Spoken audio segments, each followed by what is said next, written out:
Octopuses, octopi, octopodes, whatever you'd like to call them, are one of the most fascinating creatures around. For an assigned semester project, I researched the anatomy of octopuses and more specifically their 8 arms. The arms of these creatures are extremely intriguing, for they use them to move, eat, attack, and defend themselves.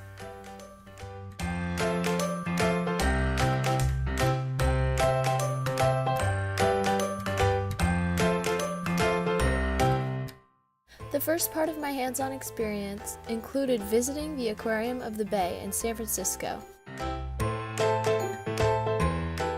There I was able to view some of the predators and prey of most average octopuses.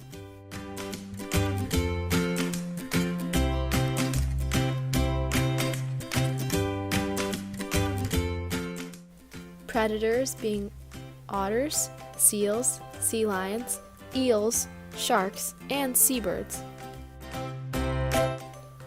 While their prey, crustaceans, clams, mussels, prawns, fish, and other octopuses. For the second part of my hands-on experience, I actually dissected an octopus myself. This octopus was missing most of its internal organs, which are stored inside its head. This usually includes the ink sac they use to disorient other animals, its brain, 3 hearts, venom gland, and more. It did, however, still have its eyeballs, which surprisingly was very interesting to examine. I focused on the arms of the octopus because of this. I decided to take off one of them and inspect it thoroughly. At first I was surprised at how soft and easy to cut the arm was, but then I remembered from my research that octopuses actually do not have a skeleton, which is why they're able to squeeze into such tiny places, such as small caves or rocks among coral reefs. I then inspected the skin of the octopus, which they actually use as a method of defense to camouflage themselves. They are able to do this because they have special things called chromatophores, which use a combination of pigments, nerves, and muscles. As we all know, octopus arms are covered in suction cups. They're a great way for the animal to be able to capture their prey.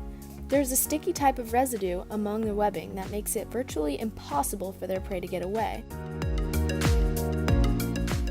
Using a blade, I cut off a few of the suckers and compared them, for each of them had a slightly different size, shape, color, and feel.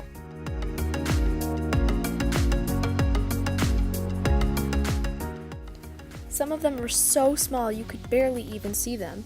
I couldn't even compare them to the big ones. Octopuses really depend on their 8 arms for help.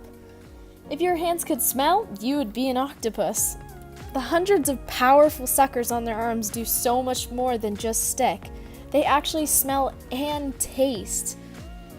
Before this research project, I, like most people, didn't know that octopuses do not have so-called tentacles.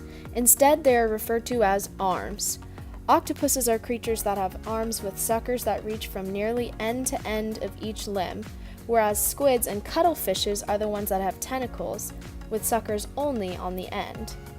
Most tentacles come in a pair of 2, and octopuses have arms that usually come in numbers from 7 to 8.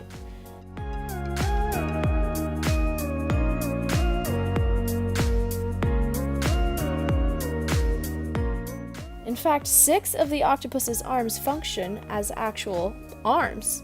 The other 2 are more like what we think of legs, for they are the primary limbs the animal uses to walk along the sea floor.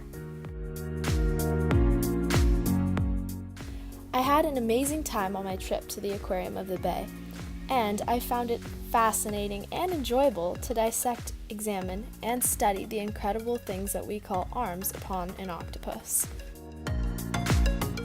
This project taught me that learning something new is so easy and fun when you see it and experience it in real life.